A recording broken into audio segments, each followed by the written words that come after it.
Now we're going to take a look at the 39th President of the United States, Ronald Reagan. Again, the five criteria are growth, finances, international politics, war and security, and most importantly, to leave the country better or worse.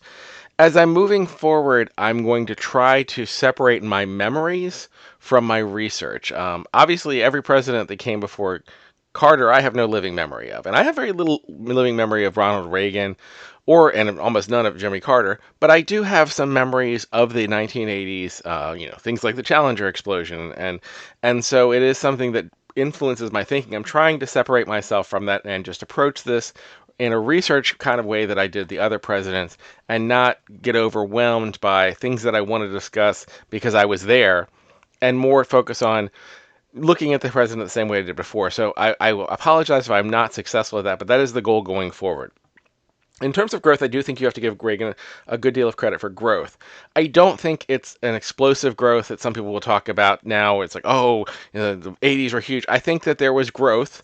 I think it was relative to the 1970s, which was a horrible era with regards to stagflation, with regards to economic prosperity, and I think he deserves some credit. I think, as I said before, I think Carter's decision to go ahead and just jack interest rates up to stop inflation, to end stagflation, that ended up cratering the economy, created a contrast that Reagan was able to really launch off of. Because if you look at his actual economic numbers, they weren't that great. He was looking at 5.5% unemployment when he left. I'm sorry, 3.5% inflation, 5.5% unemployment. Those are not great numbers relative to like the eras that came before and after. But relative to the 1970s, they were wonderful. And for much of the early part of his administration, he had double-dip recessions in the first term. But just as he was coming into the election, you had the whole Morning in America where the recovery really took hold. After a double-dip recession, after the collapse of the economy, which had to be done, which I think had to happen because you had to have Volcker rocket up the interest rates in order to stop inflation, which really killed Carter's chances of reelection. I do think that there was a steady increase. Now, was it a paper increase, which I think a lot of people do point to, and was it based on huge deficit spending, almost unprecedented at that point deficit spending? I think yes, and I think when you get to finances, that's where you kind of have to have the rethinking of yes, there was a significant amount of growth, and there was a dramatic recovery from the 1970s on his watch, but at what cost? There was no consideration of deficits. Deficit spending rocketed up during this era, and really has continued that path. Um, and so that's something I think you have to counterbalance, where I will give him good ratings for growth. I will give him less good ratings for finances, not just because of the deficit, but because there were two recessions. There was a double dip recession in his first term. But people tend to remember the Morning in America and second term more than the early era. And his popularity, also because of the assassination attempt, I think people forget how bad the economy was in 81, 82, 80, up until 83, because they're looking back at how much worse it was in the 1970s, how much worse it was at the end of the Carter administration because of all of the things going on with the oil crisis and the need to just jack up interest rates to stop inflation. And so I think Reagan is often given a pass because people will kind of remember Morning in America forward with regards to the economy and kind of forget was it Black Monday? I think it was Black Monday in 1987. But so again, in terms of growth and finances, it almost kind of cancels out. I give him positive marks in growth and negative marks in terms of financing. Canceling things out is going to be a recurring theme with Reagan. He has a lot of things he did that I think you have to acknowledge were positive, and a lot of things that were just absolutely not positive. And I think international politics is a great way to discuss that dichotomy of Reagan. I think let's start with the positives. When the Soviet Union collapsed, I don't think you can say that it was Reagan that caused the Soviet Union to collapse. I think the Soviet Union collapsed because the Soviet Union overreached, had three leaders in a very short period of time. It just collapsed. And all of the decisions that had been going on for the last 40 to 50 years by all American presidents, including Reagan. Reagan did things that caused the Soviet Union to be stressed and that did lead to them collapsing. But what I think I do give Reagan a great deal of credit for, and I don't think people really think of it in these terms, but I really think it's important, is he did a pivot when it was clear the Soviet Union was collapsing to diplomacy. He could have been continuing the anti-communist rhetoric, being very aggressive, kind of kicking them while they were down, and he didn't. He pivoted, and he was willing to work on a lot of projects to, around the Glasnost thing, he became a very significant diplomat when he could have, stomped on the enemy now that the enemy was weak. And I think that was a huge thing that he deserves a lot of credit for. Yes, he did the whole Mr. Gorbachev tear this wall down thing, and I get that. It was very performative. He's an actor. But I do think the pivot from being this, I'm going to fund all your enemies and I'm going to, I am the anti-communist thing, to what he later became in the diplomacy, I think that was positive. Now, that's the positives. The negatives, it was open policy that he was supporting anyone who was anti-communist in his perceptions. He gave uh, weapons to Afghanistan, Nicaragua, El Salvador. All of these areas that I'm leading off later blew up and later became major problems. Afghanistan, obviously, we all know with the Taliban. Nicaragua, the and it's the back and forth. Nicaragua still unstable. El Salvador, the rise of MS-13 can arguably come from the massive amount of destabilization we did in those areas. He engaged in the arms deal, the Iran-Contra affair. People forget we literally sold 2,000 missiles to Iran. Iran. After the Iranian after the Iranian hostage, we sold them 2,000 missiles so we'd have money to secretly give to Nicaragua. It's insane. Like that the short-sightedness of all of these decisions is just remarkable. He the With regards to Lebanon, we sent troops in who got killed in Beirut. In Beirut, hundreds of Marines were killed in bombings. When we exposed ourselves in so many ways that were very short-sighted, and I don't think led to positive outcomes. The bombing in Libya, I'm more neutral on. I do think it was a response to a terrorist attack against a regime in Gaddafi that I get that one. I am less critical than probably other people would be with regards to the bombing of Libya as a response to a terrorist attack. Um, and on all of this, I think it's very difficult to assess which is the greater positive or the greater negative. I think on the whole, I probably give him a slightly above, I don't want to say slightly above average, a slightly positive rating in terms of international politics because it was so important that the Cold War detente be stable and not be, haha, we have won and now we're going to crush you, the Soviet Union, because it could have gotten ugly quick. It could have gotten nuclear weapons, start loose nukes, and it could have gotten bad. And I think the way that he handled it was unexpectedly positive, and I think he does deserve credit for that. But only barely when you consider all of the other horrible things he did all over the world, going right back to the old Nixon, LBJ, Kennedy, Eisenhower, dark black ops stuff that almost always comes back to bite you later, and really did come back to bite us in Afghanistan and El Salvador.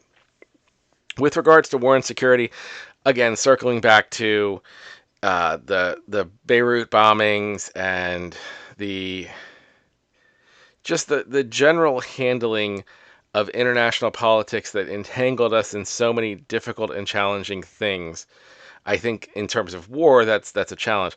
But in terms of security, crime skyrocketed during his era.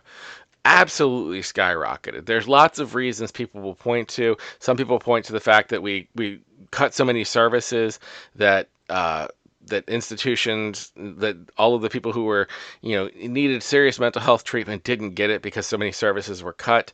The war on drugs with mass incarceration, the crack epidemic, the fact that even in terms of health with the AIDS crisis, I don't think America was a very safe country during the 1980s. I don't think it was a very secure country to live in during the 1980s. I think crime was rampant. And I can speak as someone who, this is something I know a lot about. That was a major problem, and it came in large part because of defunding of a lot of programs. I think that's something that needs to be discussed, and I think that's something that is not discussed significantly enough.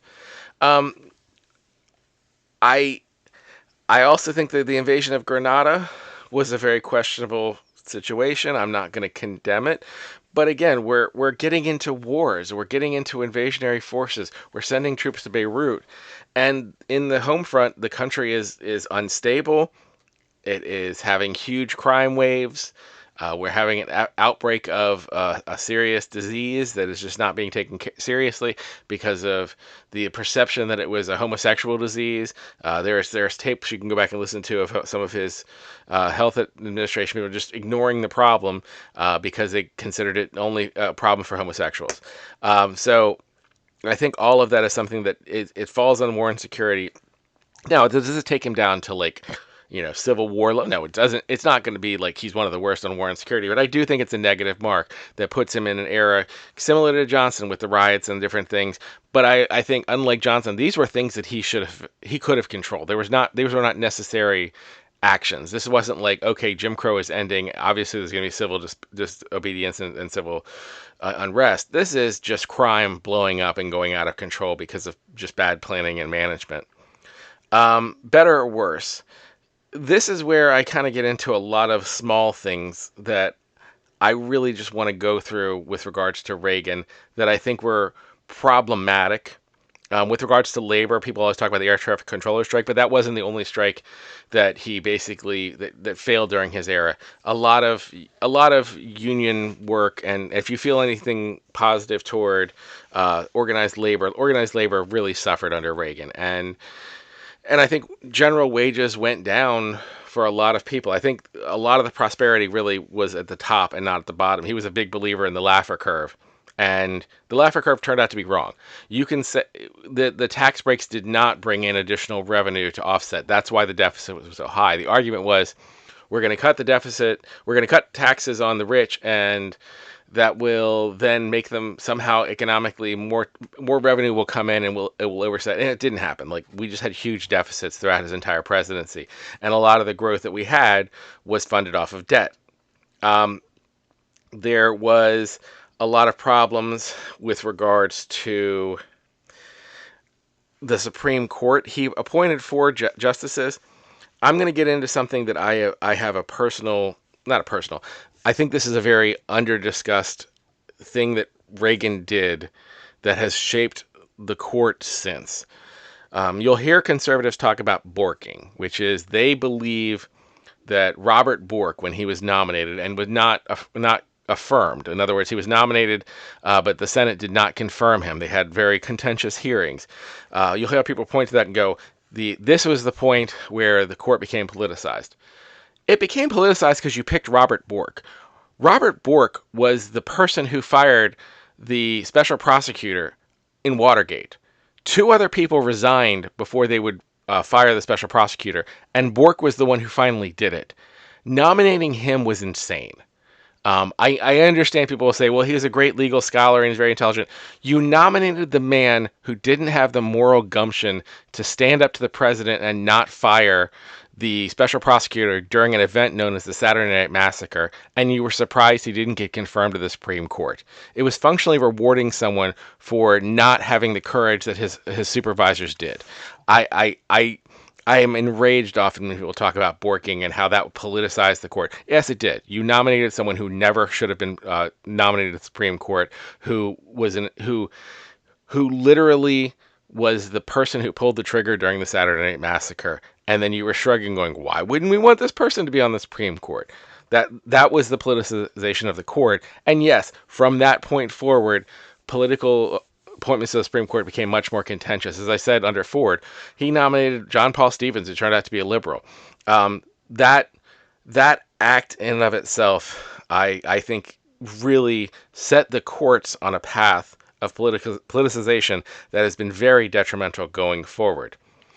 I do think one of the things that he did that was positive that other people will think is negative, there was a huge immigration influx during his presidency.